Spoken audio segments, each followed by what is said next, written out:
So welcome everybody to our Storytelling in VR panel. I'm going to let our distinguished panelists introduce themselves. I'm Noah Falstein from Google. I work in our developer relations group currently. Before we get going, I want to say I'm excited to have this group of people, and I want to say I'm particularly proud of having an underrepresented group. I've been to many VR conferences that are very homogeneous, and there are obviously two panelists who are not like the others. So it's really a pleasure that people whose names start with O apostrophe are finally represented in more than one at a time on a panel. So yeah, there's two bald people. No, seriously, it's great to encourage diversity in VR because, of course, in VR you can be anything you want, and we'll explore that in a bit. But let's go on, Heather. Why don't you introduce yourself briefly and tell everybody what you do?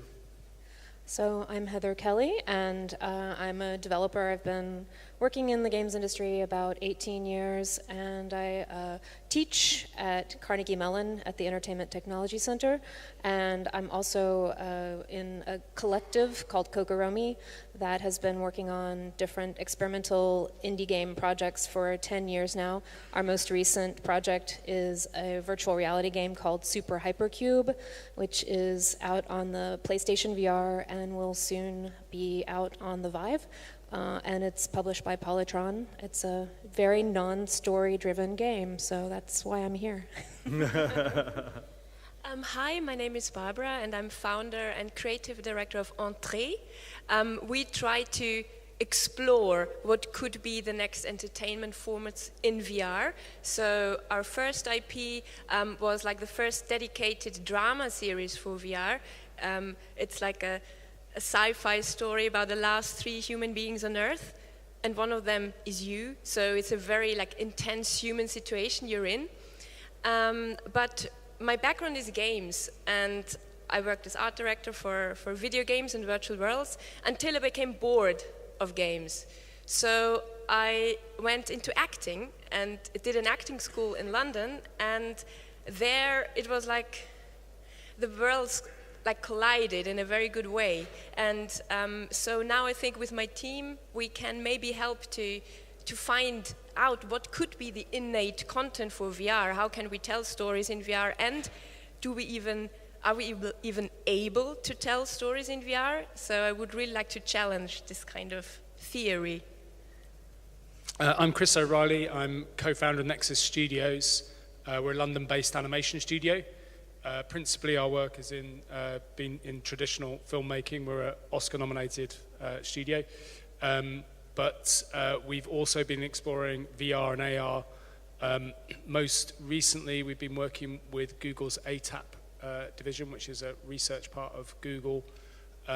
And we've just been developing a VR short film, I guess, called Rain or Shine. And we're currently developing more shorts and episodic VR entertainment. And I'm Patrick O'Lunig. I'm the CEO of nDreams. We're a 50-person VR developer and publisher in the UK. We completely do interactive VR, so we use Unity and Unreal to create real-time VR experiences in games. Probably the best-known one so far that has story in it is called The Assembly. So this was a 4-hour story-led adventure game. You play the role of 2 different characters, and it's out on Vive and Rift and PlayStation VR. Great. And as I ask questions, there's no need to necessarily go in order. I'll make sure if everybody has something to say, we'll get a chance to talk to you, but don't feel obligated if you want to just pass on something either. But let's start with a pretty obvious sort of elephant in the room is this whole sense of immersion. And specifically, let's explore a little bit what that means to you in terms of storytelling, because that's a term that gets bandied about a lot. But VR, immersion, what is that important to anybody want to start about what they think that means for storytelling in particular? I'm actually relating this even back to video games and other formats. I think there's a lot of commonality, of course, it seems obvious, but one of the things I'm interested in is sort of the poetics of gameplay itself. And so what does the interactive motion that you make or gesture or the physics of your movement and your ability to interact with an environment contribute to your own sense of being a character in that world? And I think like with many things in VR, it's heightened. It's now you have a three-dimensional space of movement.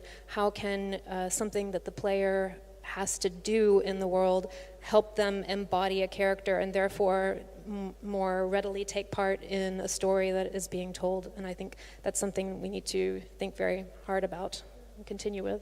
So I tend to take reality as something to copy from if I work in VR, and like besides reality, the most immersive experiences I can think of are, on the one hand, the dream, and on the other hand, music.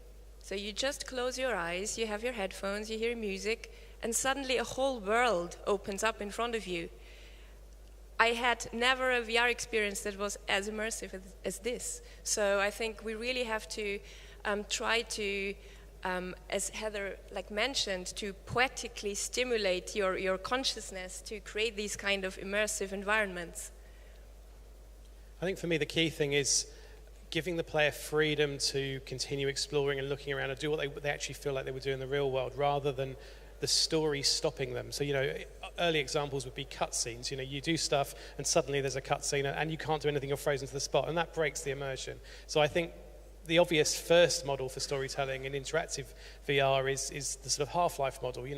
Other people are talking to you, characters are telling you things, you're having a monologue, but you're able to do things at the same time, so it doesn't stop you feeling like you're there. And I think that's a great starting point. Yeah, I think for us, when we first came into the idea of storytelling and immersion, there was a natural thing, I think, for everyone to think that was synonymous with 360.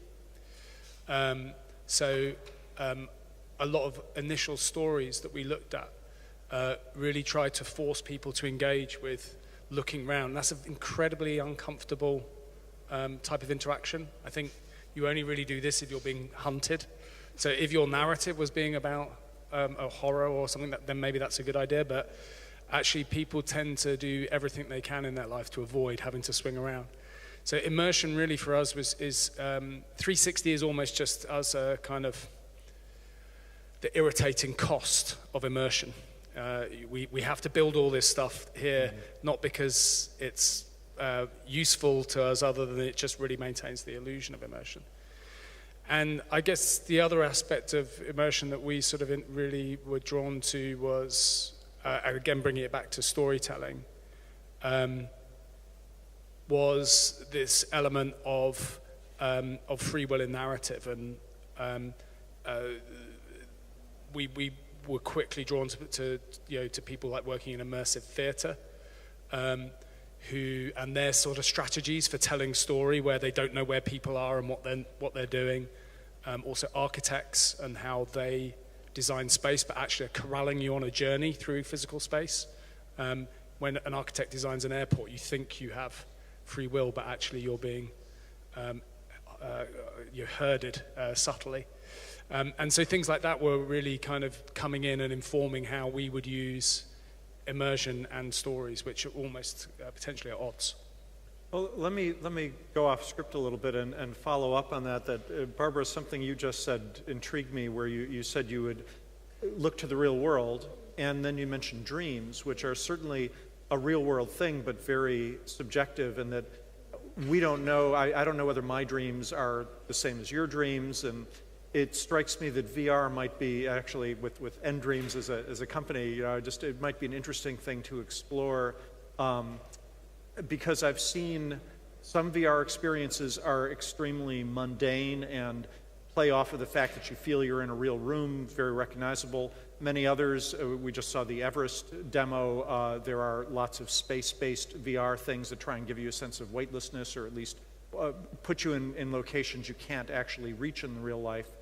And just sort of following up, I wonder if anybody has feelings about whether we need to go towards the real-world experience everyone is familiar with, or whether it's actually desirable to explore some of these impossible or fantasy or dream situations.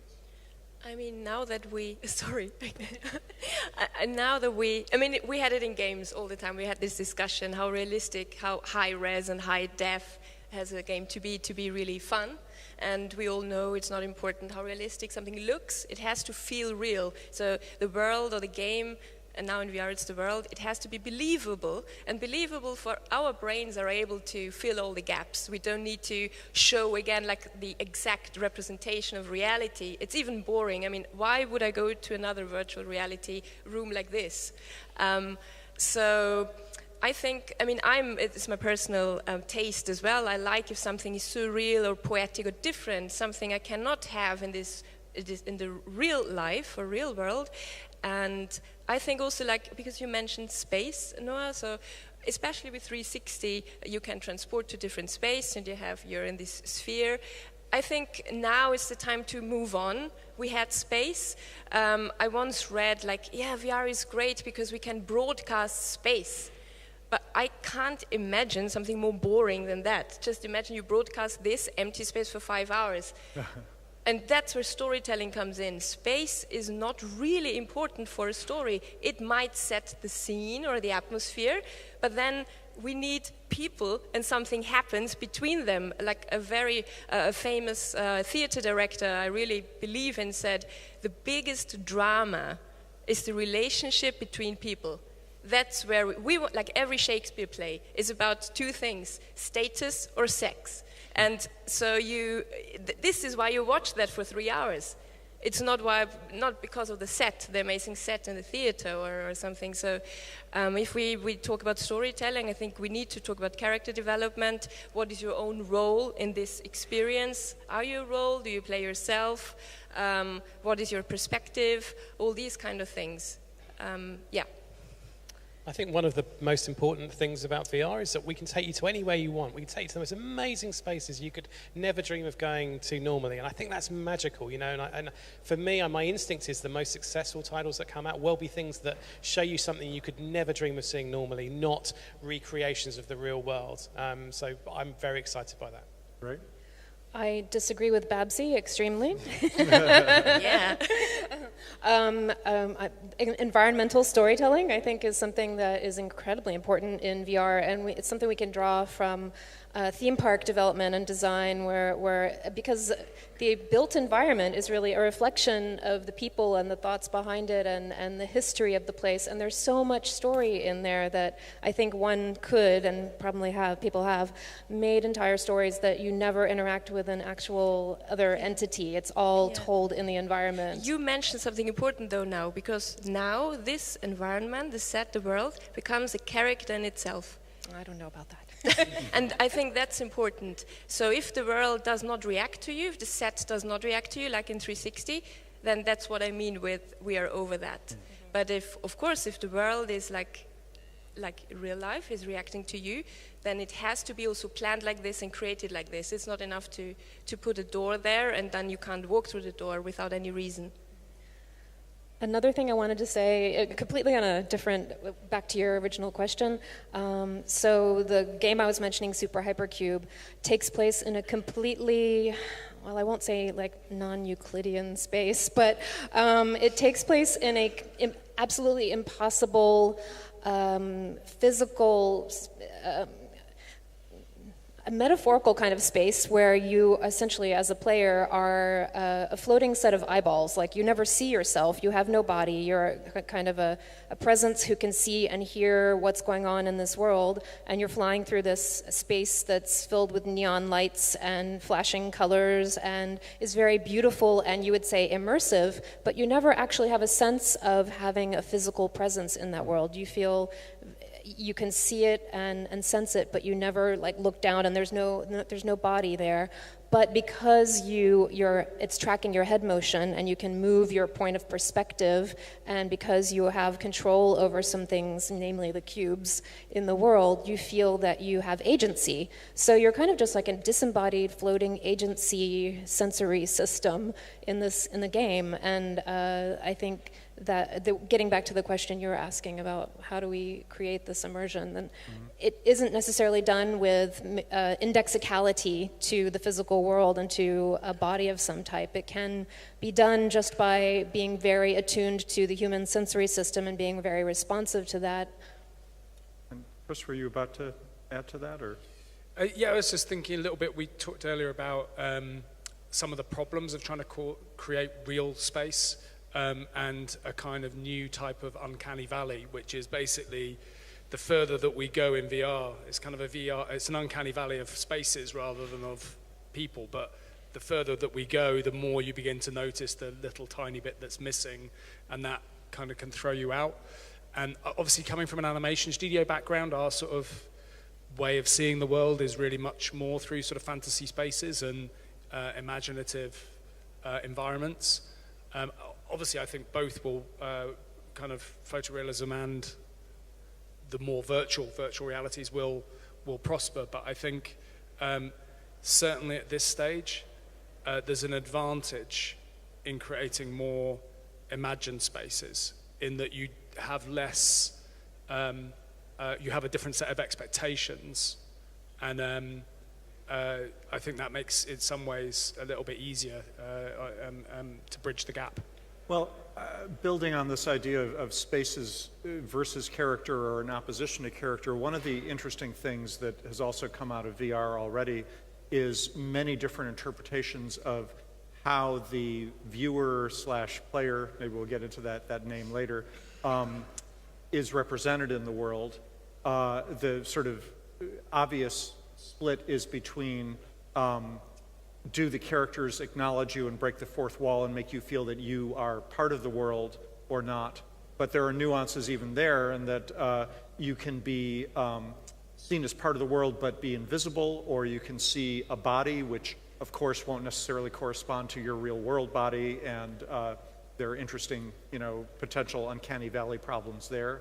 Or there's the idea that even if you are invisible, perhaps you are simply a spectator like most films and have no control, or where you direct your gaze actually changes the course of what you're seeing. And I've seen good examples, even within spotlight stories, no matter what you do, you're pulled along. Others actually trigger different storylines depending on where you're looking. Yeah, in Spotlight Stories, the one that we worked on, we were using gaze-based interactivity to transform the narrative. So you're a ghost in that world. You're not acknowledged, but your gaze has an effect. So this was done very experimentally, and very much in the spirit of play in this area. But for example, there's a couple outside a pub who are drinking, and every time you look at them, they drink. So within the logic of it, if you looked at them a lot, they'd be more drunk, which is kind of what happens in the story. So basically, if you pay a lot of attention to them, by the end they're hammered. It's very British kind of interaction. This, and so we were using gaze-based interactivity to affect the story. But I think in terms of whether you're a ghost or an active presence, that's a kind of directorial choice. If you are present in a narrative, that can cause some problems from a storytelling point of view. I think a really good example of that is the Oculus's story about Henry. Yep. So Henry's a story of a hedgehog who's got no one to love him. And during the kind of making of that, the story studio decided it was really important that you were acknowledged, because they felt that was an important part of VR. But it somewhat goes against the story, because the character's meant to be alone. So you're there, and he's acknowledged you, and he's at his birthday party, and he's like, and you're like, Jesus, who am I? Chopped meat. Yeah. I'm here. And he's like, oh, I'm so alone. But you've kind of been acknowledged, and now you're in there. So it kind of causes a problem in the story setup. So I think you have to be aware if you're telling a story. It's not an arbitrary decision as to whether there's a presence in there, and you have to make a very smart creative choice because it's going to be fundamentally affect your narrative. May I ask you something, or what we think about why do we tell these stories, these type of stories in VR then? Why don't we just make a movie or a book out of it? I mean, the justification why to do something in VR has to be the starting point of any content. Yeah, that's true. It's basically it's very easy to start with a filmic narrative and then to see, basically a baked version of that might have been a better experience. And I think, I don't see that there's anything that's going to bar animated character stories in VR, but I think you do have to think about how an immersive environment is going to plus that experience. And this is all really about essentially building for the medium, and this is something that everyone's learning, including Story Studio, us, everybody, as we go through it. Don't you think we have to start from scratch and really create something completely new for VR? Because, I mean, it's super hard because nobody knows yet. But if we keep on taking from the media we know, maybe we will never arrive. Sorry for asking questions. No. This is what makes it interesting. I thought I agree, and I think that, but there is no scratch. Like we come with the tools that we have, and again, an interesting question is like, who are the perfect VR storytellers? So this is who are going to be the generation of people who tell stories in VR, and what is their skill set? And we're really very much in this sort of cusp moment where you can either bring a skill set from, the most common one is filmmaking, just as in the very first era of film, they took vaudeville as their kind of starting point, and they brought in a bunch of stagecraft, some of which was helpful, a lot of which had to be unlearned, and it took a long time to unlearn. And that's the process that everyone's going on. I agree, though, that the perfect VR artist or VR storyteller may well come from architecture or immersive theater or magic or something completely different, but they will all be having to hybridize from previous knowledges and also just finding brand new techniques. For me, one of the magical things about VR is that you can interact with it. I think the perfect VR experience for me is where you're using your hands and you're reaching in and you're changing things, and I think that's what makes VR so special. So for me, anything that doesn't have interactivity is a 360 video that you're in, and I'm not saying they're not worth doing, but for me that's not what's special about VR. The other thing I was going to say is that we tried in the assembly having a body, and we tried not having a body, and actually we did a lot of user testing, and after people had played through, we said, what was your body like? And it's a bit like the comment about the boots earlier from one of the other speakers. They went, I had a body. And you're like, no, you didn't actually, you had nothing. And as long as you've got hands, if you're using touch, people don't notice not having a body really if you've got interesting things to do. You're not used to looking down and checking all the time. So we found it was not important. And the same thing happened, I know, with the London studio guys at Sony doing the Deep. They turned the body off so you could see the jellyfish underneath you, and nobody noticed and nobody was bothered by it. So I wouldn't do the body because it's a lot of work and you can have uncanny valley stuff.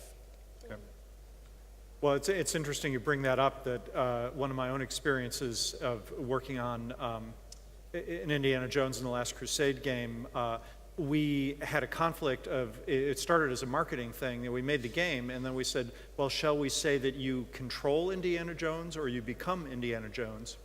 And we thought, we went to ask our players, and they split almost 50-50 between saying, of course I'm not Indiana Jones, he's a totally different character, and the others were just as adamant, well, of course I am, I choose to do something, Indy does it, I am Indiana Jones. And we realized it was much better not to say anything and let the player decide for themselves, and it sounds like that's at least one mode. I do find it interesting of if you don't show someone a body, I think, I've seen that in other games as well. People subconscious will fill in things, and I've had players argue with me about stuff they saw in one of my games that I know is not in the game, but they're sure they saw it 20 years ago. Even more extremely, actually, I've seen people be puppeted by the VR. So they become a kind of weird meat puppet extension of the VR experience. So there's a moment in Avengers where the Framestore experience where you're Iron Man and you can tilt your head, and in reflection you see your head tilt. and then if you look down, a digital arm comes up that's Iron Man clad, and almost everyone who does it, you start to see their own arm because of the discontinuity. It just freaks people out. So they do this with their own hand to match the movement. And so yeah, it's kind of some things that you're not expecting begin to happen. Maybe that's the VR version of mirror neurons. It's just we can't deal with the discomfort. That would be a very interesting thing to see how far that could be taken as a phenomenon. That could turn into a whole exercise craze where instead of following what someone else is doing, you're following your own movements and trying to recreate that. Great. Well, let me also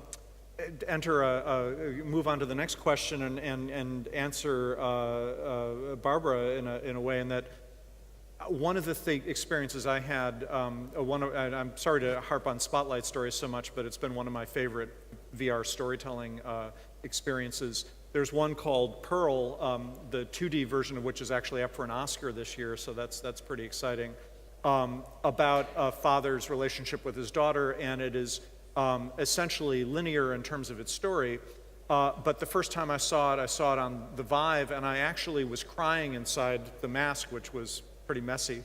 Then I saw it on YouTube in 2D and didn't have anywhere near the same impact, and I thought, oh, I've gotten used to the story. And then it came out on Daydream, so I tried it again on Daydream, and I was crying once again in Daydream.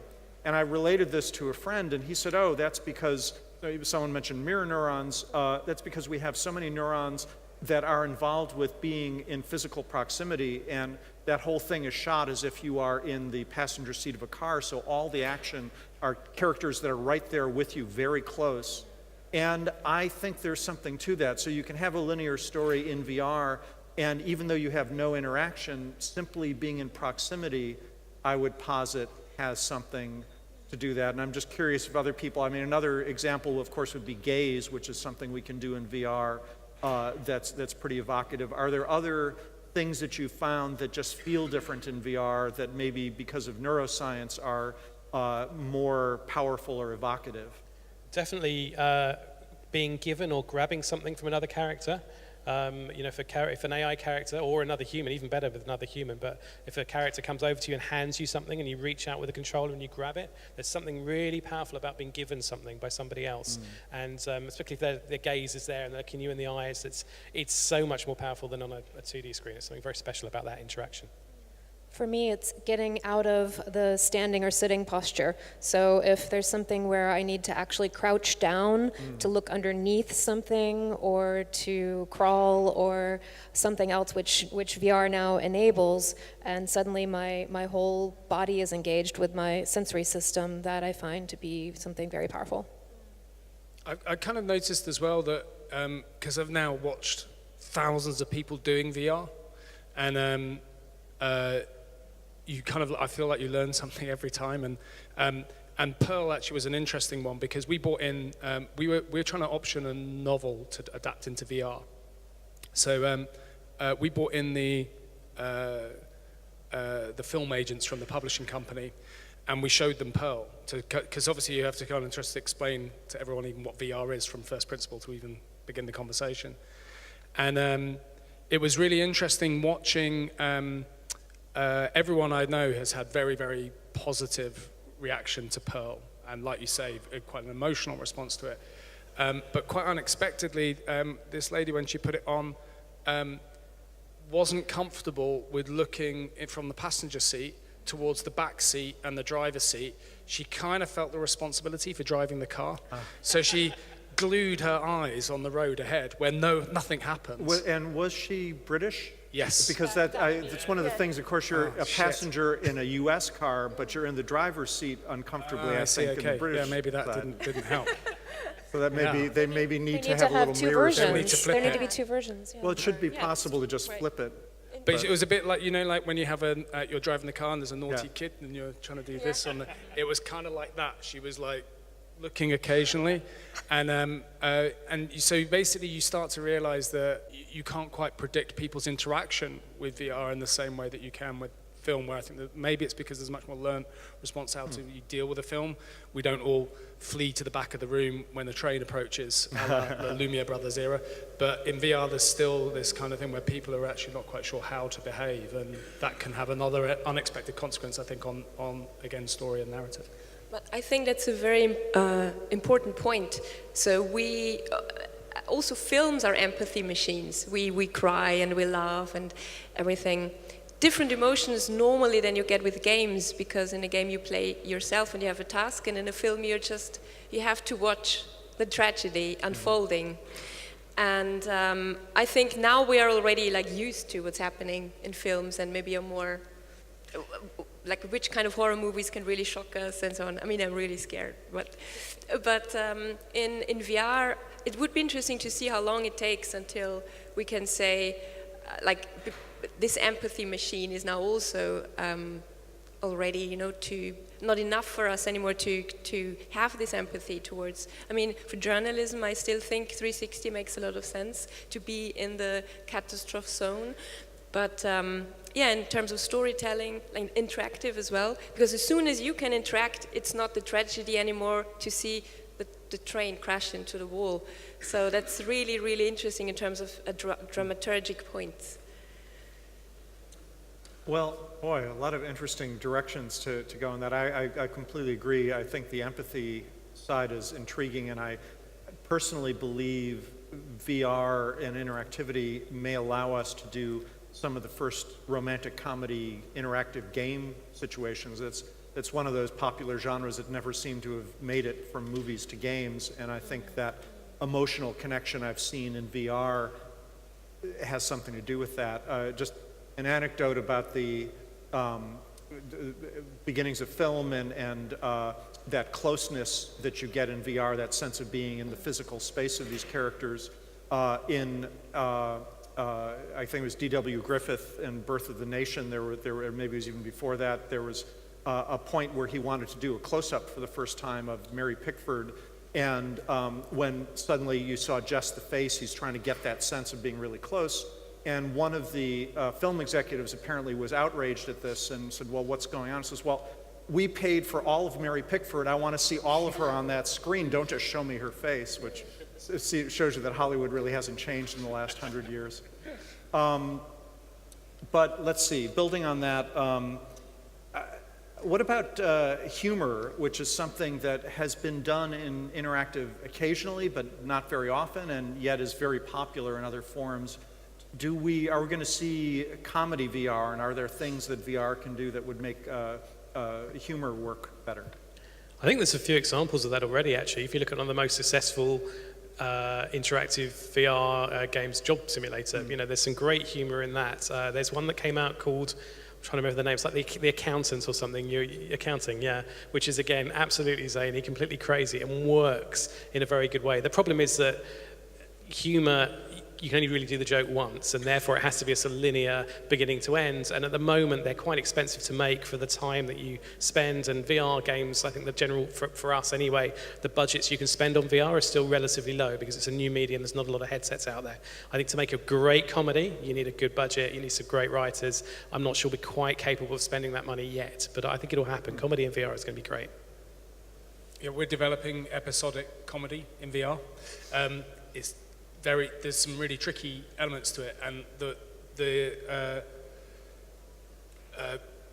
editing and the writing around traditional TV comedy is really hard to replicate in VR, and the pace is so different, and we kind of, humor is created so much in edit, as we sort of traditionally understand it.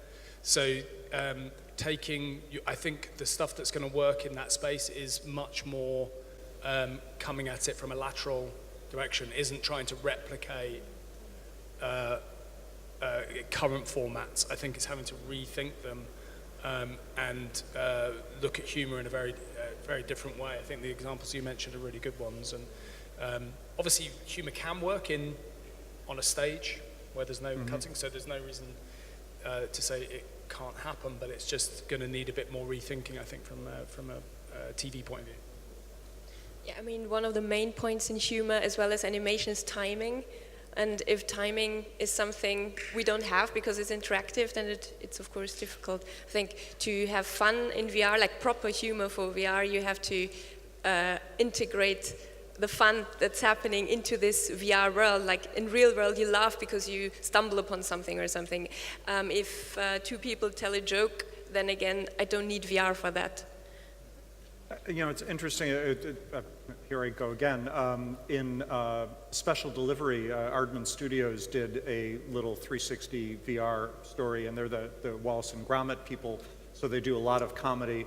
And they did exactly what you're describing in that they have a main storyline you can follow, but if you look away, it's a 360-degree, it was inspired by Hitchcock's Rear Window to be sort of in the center of a courtyard looking in the back windows of places. If you look away from the main storyline, they've hidden about 10 other little Easter egg storylines.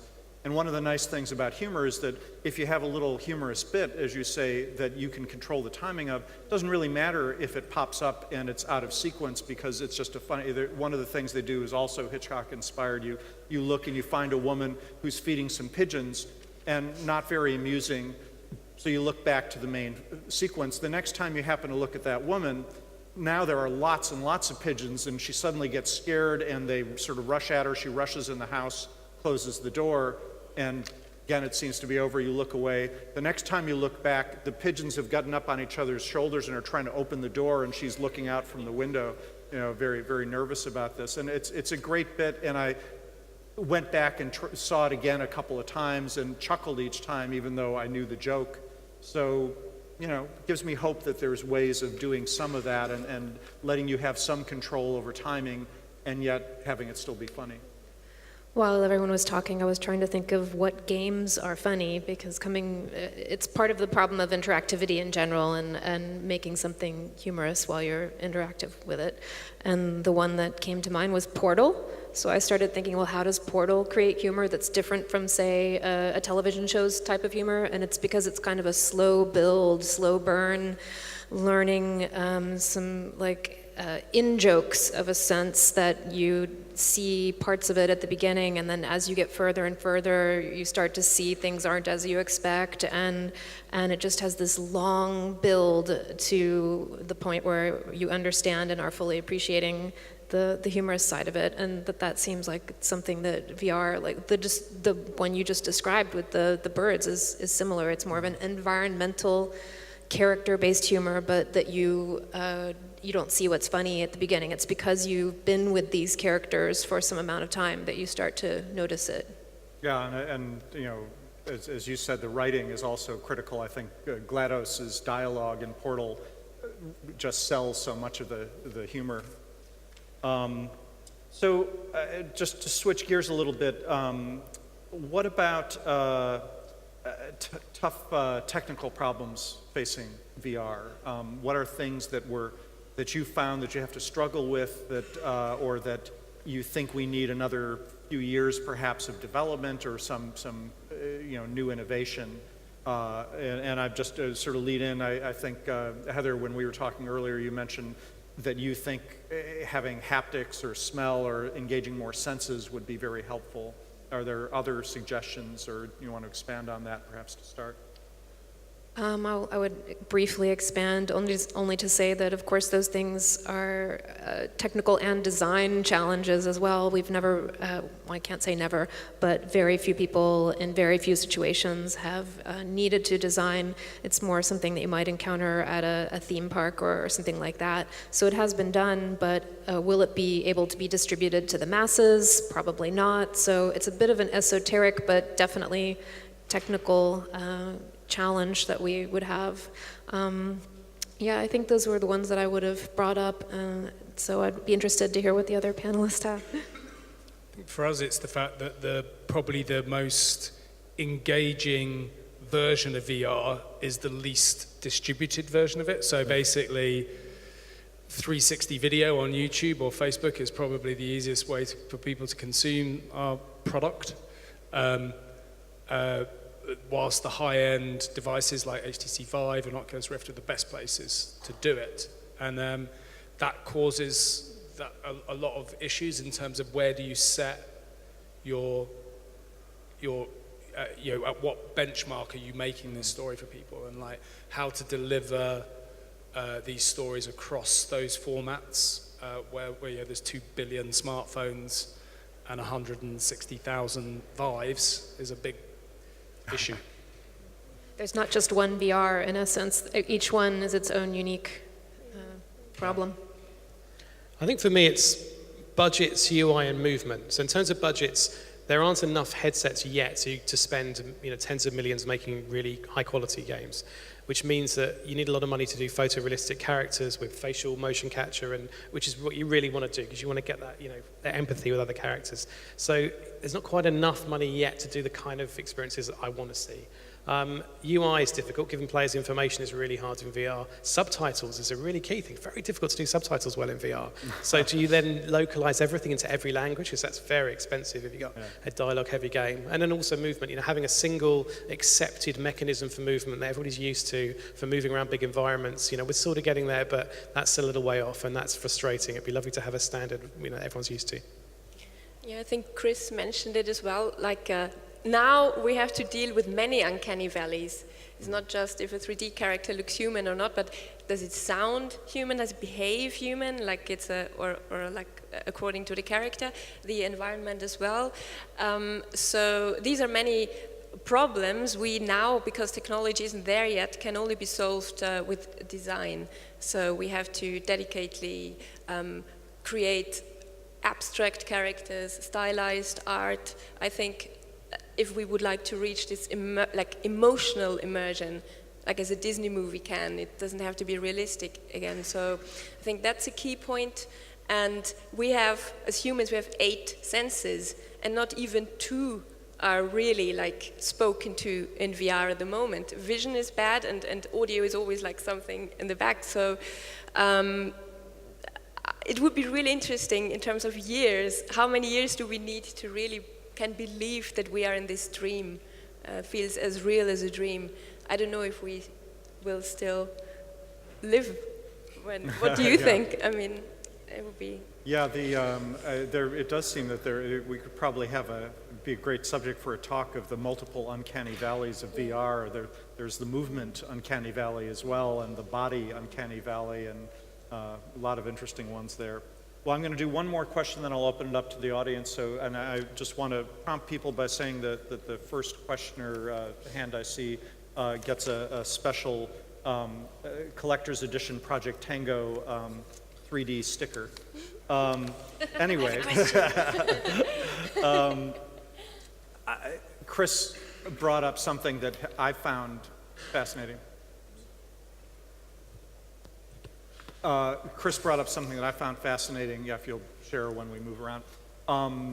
The story about Henry and how I saw it at a talk, perhaps you went to the same one, where they admitted that they had made a mistake they found that people were delighted to see the fourth wall broken, and they didn't think about how that conflicted with the story. We often learn more from mistakes, and I don't want to harp on any particular one of our friends or competitors out there. So I'll just sort of start it off disguising things a bit. I saw a demo at GDC last year that I don't think they've even had it picked up yet, but it seemed to epitomize some of the worst things that you could do. It's almost like I want people to go through this experience so they can learn how not to do VR. That they warned me when I came in that they had been issued a booth that was slightly smaller than their Vive space they'd expected, but don't worry, we worked it out, it's fine. So that was my first sign there was something wrong there. And they set me up with the headset, and they were trying to start briefing somebody else while I was going through the experience, so he wasn't really giving me a lot of attention. He said, just try it out and see what happens. And I'm in a really interesting world, very visually beautiful, but I'm prompted in the world to walk around behind something, and as I start to walk around behind it, I walk right into the wall of the booth, and it's, whoa, and there's, it's invisible. There's actually, just beyond the wall of the booth, much like Everest, there's a big drop-off, and it's like, okay, well, that was really weird. And now I'm trying to edge around it because I have to get behind it, and I'm suddenly very conscious of this invisible real-world thing that might hurt me at any moment. And then I realize that I'm trying to edge behind this thing, but of course it's virtual, and I can just walk right through it. And they've already hit both of these, suspension of disbelief, in that it's making me worry about the real world objects I can't see and doubt the reality of the virtual objects that I can see by forcing me to kind of walk through it. So that was, and there was even more. I mean, it also did something where I'm going in a circle over and over again, and I realized pretty quickly, of course, that the cable was wrapping around my legs, but they hadn't considered that in the design. They hadn't set up something where you would turn right one time and left the other. It would have been very easy to do. But are there other examples that people have of things that they've seen that are good counterexamples? And feel free to disguise the perpetrator if you feel a need to. Yeah, I've seen a few games. Any game that has the camera moving when you don't expect it is, for me, a big no-no. You know, I think you can have movement and you can have acceleration and you can have, you know, velocity, but the player has to know it's coming. So if you've got a turbo button in a car and you press it and it goes fast, that's fine because you're expecting it. So I've seen a few games where, you know, suddenly you're flung up or something happens and you're not expecting, or even worse, you know, if you rotate somebody like that, you make them feel sick instantly. And so it's the easiest thing in the world. So don't ever surprise the player with movement they're not expecting. I've seen way too many examples of that being done badly. Yeah, I was going to say something similar, and I was going to disguise it because it was us. I think this is more just a sort of modus operandi. This is probably game devs get this, but filmmakers don't. Is that you have to experiment on device. Filmmakers tend to want to see everything on a flat screen, and it was really hard to get that bridge of getting to see stuff on device, and that's really started to iron out more of those unexpectedness. And the other big thing for us is making VR in VR and using VR tools to make the VR. That's really beginning to help nip those really bad design problems in the bud. I once got engaged in a multi-member sexual orgy in 360, and it was not delightful. I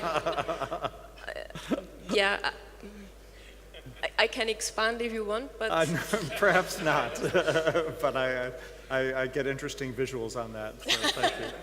Let's say it would be cool if you could choose the partners. Right.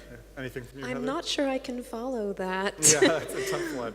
I mean, there's very, I think most people in the room probably know some of the big no-nos about movement and about, of course, having your frame rate up there, because a bad frame rate is just, I don't know, like what's the next thing beyond, the next bad thing that we shouldn't do? I'm not exactly sure.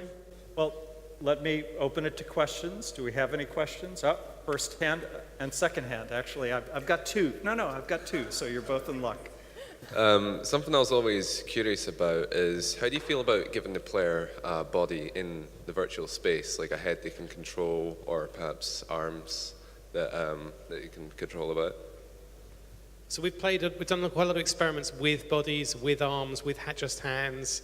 And our feeling is that you certainly want, ideally you have hands for when you're reaching out and using the touch controls, so it makes everything much more intuitive. But I don't think it makes a big difference to the players whether they have arms and bodies or not.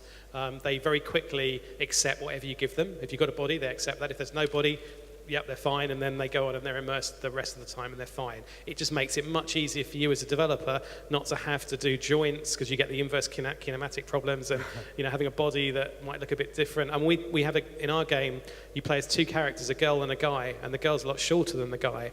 And we thought that'd be really cool. You get to experience what it's like to be 5 foot and 6 foot. That's really interesting. But actually, a lot of players didn't like it. They said, "Oh, your game's wrong. Everything's too low." It's like, no, you're a man. Apropos of that last subject, I've heard many cases of people talking about that. Often women complaining that the men who designed it were too tall, and it feels very disconcerting to be looking at it. It feels like they're on stilts or 10-inch heels or something, and it just doesn't work. So that's a good one. Any other reactions to that? Well, just about having a body or not, I mean, I was led to think about the interactive piece, it's called Chocolate. I don't know if some have heard about it. It's mainly a music video, and in the video, in this piece, you embody a kind of robot, and at the beginning you see yourself in a mirror, so you see what you look like, and you kind of get a sense, since you can move your limbs, of what your range of motion is. And it's really quite delightful because you have a body. It's not like your body, but it is a very like meaningful body because your hands are these, they're, I would say, guns, except that you're shooting like neon kitten heads into space while some other creatures are dancing around you, kind of like you're their robot god or something. It's very surreal, but what made me think of it when you asked that is that it's a Vive game, and I was playing it. And at the end, I, of course, had the headset on and the controllers in my hand, and I needed to get out of it. And so I handed the controllers to my friend, and my arms just like extended because they're robot arms, you know, they don't need to be like human length. And like suddenly my arms are halfway across the room, and I just remember actually being delighted by that. Like I wish that everyone could experience that, even if they don't have a friend to take their arms over. Farewell to arms. Yes. Okay, I'm going to earn my Project Tango sticker now.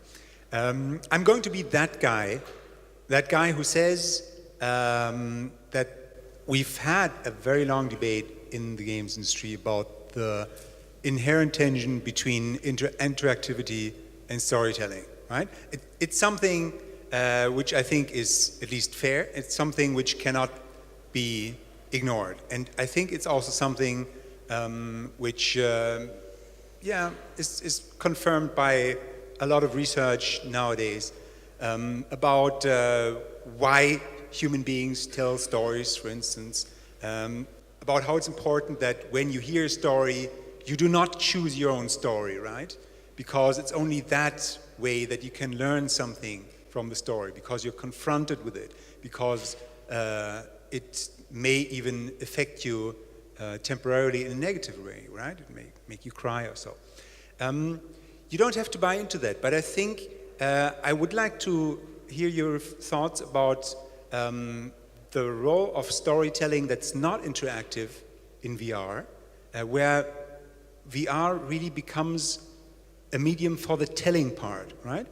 Some of the best narrative games in VR, in desktop games, narrative games, like I'm personally thinking about The Novelist, To the Moon, just put you in a story-rich setting, but give you gameplay mechanics which are fairly traditional. And they work just because they do not try to engage you with the story. What unique possibilities does VR have to really tell you a story? Yeah, this is something that because we don't come from gaming, so it's actually super interesting coming to Patrick says player the whole time, and I'm like, well, it's the viewer, and like, you know, I don't, and like, we were talking about this earlier, we ended up with this strange language of playing the story and stuff like this. But we've come into it very much, this is a very unfashionable idea, but of authors, and I think the connection between author and authority makes it very unfashionable, i.e. we are trying to control you. We spent a lot of time working with the VR really to develop strategies for a director to regain control and to actually give you an authored experience, but embrace the fact that this was happening through a new medium. And I think, you know, immersive theater has creators and authors who create experiences, but you still have free will, but there is still a kind of point to it, and it's a worldview that's being expressed. And I think that we're not really looking for interaction to be the main purpose within what we're doing. We want that to be, we're using interaction just to make the world feel more plausible, but not to allow you to physically transform it. Effectively, we developed a kind of narrative thread, which we call the golden thread through our story, and lots of other story events. But the golden thread you always see in sequence, and we know what you've looked at and we know what you haven't looked at because it's all real time. and we bring you back. If you saw Golden Story event number 1, 2, 3, and you wandered off somewhere into the world, you always come back to Golden Story event number 4, not back to 2 again, or suddenly to 7, because we wanted to preserve that kind of sense of authored story. And yeah, I think there's going to be lots of people coming into VR with different aspects about what they want to achieve from it, and with quite different philosophies and beliefs, sometimes held quite strongly, like beliefs, but they about what it should be used for. But we're looking at it much more from that authored story point of view. In game design, that golden thread concept you just described is called a string of pearls construction. So yeah, it's something that often has to be done in interactive story. I think maybe there needs to be a new vocabulary word. I think we have such an idea of what a story is, and it really is about being experiencing something secondhand and not being part of that action, and therefore being able to go on that ride of tragedy or triumph, but not with that freedom of not having to be responsible for it in a way. And that there maybe needs to be another word, because that's a tool that we can use when we're trying to create experiences that give people an emotional journey, but maybe it's not a story, I think is what I think the Steven Spielberg of the future will not make a movie, but he will think a world. Or she, or they, or it, and we will buy tickets to enter that world. So we're not there yet. We cannot now create worlds that we really believe in, like everything. But as you mentioned, like, why do we tell stories? I mean, I'm from Austria. I have an advantage because I speak German as well, which is one of the most precise languages on this planet. So if I don't understand anything, so if someone asks me, tell me something about storytelling in VR, I go back and try etymologically to understand what the word means. So tell comes from the old High German word zählen. So if you tell a story, you just recount events on a linear thread. And you do this because you live in a chaos. This reality is a chaos for our brains. So in order to make sense of it, you curate events that happen maybe at the same time or like a different order and put them into the most interesting, dramatic line. So, but reality doesn't do this for us. We humans do this, and we have media to convey these stories, books or films. And I don't think VR is one of them, because VR means virtual reality, and it's again a reality that does not tell us any stories. I think VR is a story generator, like reality is, and I would be very happy if someone, if in many years, if VR is that far, someone comes to me and says, oh my God, just listen to my story, what happened to me in VR yesterday. So I think then we are there. I would agree with that. I think I'll just end by saying that some of the best stories in games I've seen have been player generated. So EVE Online, amazing stories about backstabbing and infiltrating groups and destroying things. These are players working together, creating these stories by what they do. That's exciting for me. Right, well, oh, sorry. You have the last Sorry, I was going to just come back. There's a brilliant German artist, Gregor Schneider. I don't know whether you've seen Die Schneider family, but it's an amazing installation, and two people do it, but separately. And you go into these houses, and he's altered all the architecture of the houses, and you go in on your own, and you can spend sort of 10, 15 minutes exploring this house. And this very unnerving story, or sorts, begins to emerge of maybe of a child death, and something grim has happened, and you piece this together. And then you swap with your companion who's doing the other house, and you go in, and actually it's an identical but flipped house, and it's incredibly unnerving, and you do the experience again. And the story happens when you both meet outside, and you kind of piece together this story. But I still think Gregor Schneider is the artist, and that was still a curated thing. And so I would say authors are still super important in that space, but we'll experience the narrative in a different way. So, great question, and sadly we are out of time, and besides I'm out of stickers, so thank you very much, everybody.